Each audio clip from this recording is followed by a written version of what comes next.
I'm here to discuss another reality. It's one that you hope you'll never have to think about on a personal basis, but you know the possibility is always there.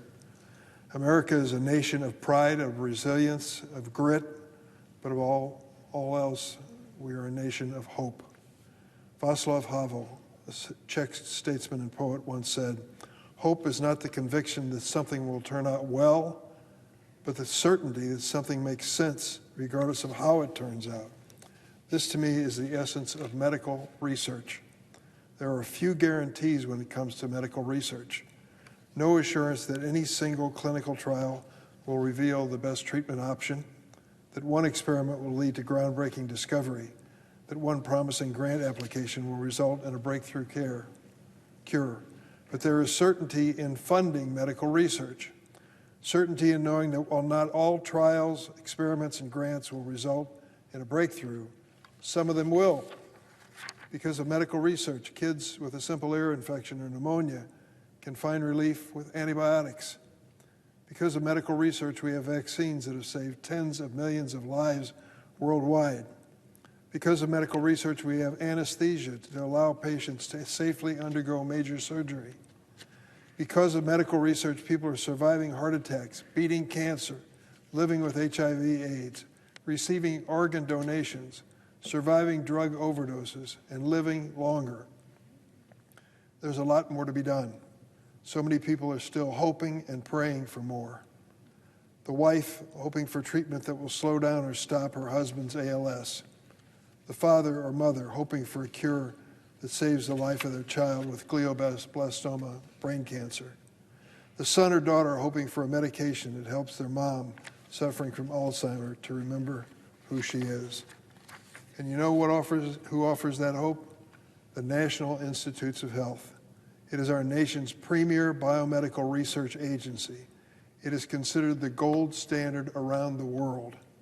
For decades, NIH has been a bipartisan success story, with Congress privatizing the funding of promising, life-saving medical research in all 50 states, prioritizing, creating and supporting good-paying jobs in red, blue, and purple states, and offering real hope to families desperate for it.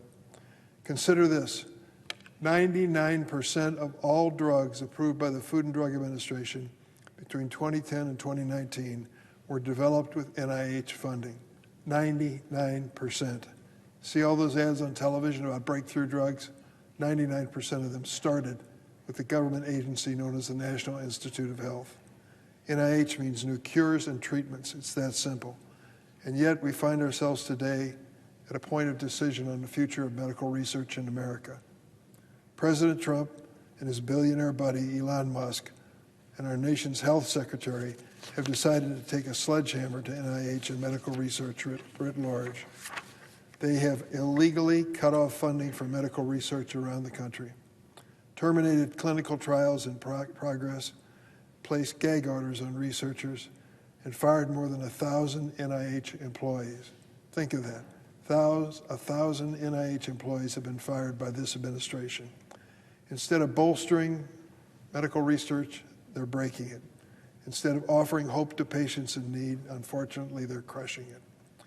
Donald Trump, Elon Musk, and RFK Jr. are either completely oblivious to what they're doing or they just don't care. But you know who isn't oblivious? Many of my Republican colleagues, many of whom have fought by my side to increase the NIH budget by 60% over the past decade. This was a bipartisan effort over the last 10 years. Roy Blunt, conservative Republican senator from Missouri, was leading the effort most of the time because he was the subcommittee chairman in appropriations for NIH. In addition to him, Lamar Alexander, a thoughtful, conservative Republican from Tennessee, and Patty Murray. We're the team, the four of us. We just kept reminding people year after year, budget after budget, that medical research would pay off and do so if we committed ourselves to it, and it worked. Many of my colleagues on the Republican side came to understand that and gave us their support as well, which is why their silence now, their refusal to say anything or to act in the face of President Trump's dismantling of NIH is just so devastating. This is a truly bipartisan issue, medical research. We ought to step up and say to this administration, or any administration, for God's sakes, don't cut back on medical research. You know the price we'll pay in the years to come. If Republican senators won't stand up for NIH funding in their states, for constituents in their states, I'm going to do it. I plan to come to the Senate floor in the coming weeks to talk about the importance of medical research and NIH funding, even in red states across the country. Today, I'll start with the state of South Dakota, home of the Senate Majority Leader.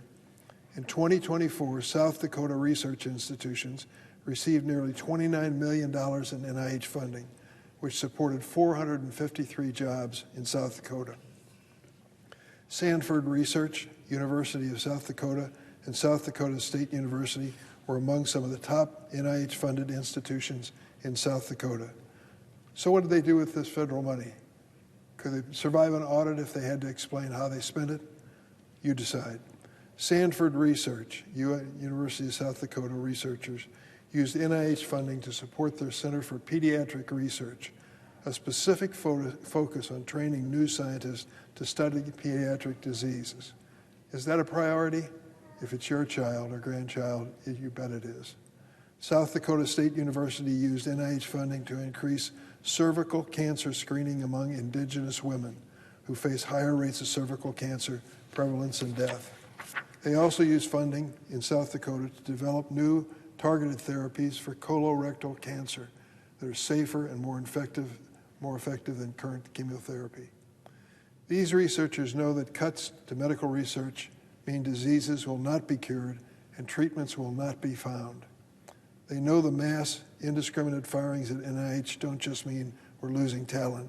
It also means we're losing time and progress. Nelson Mandela once said, and I quote, "May your choices reflect your hopes, not your fears."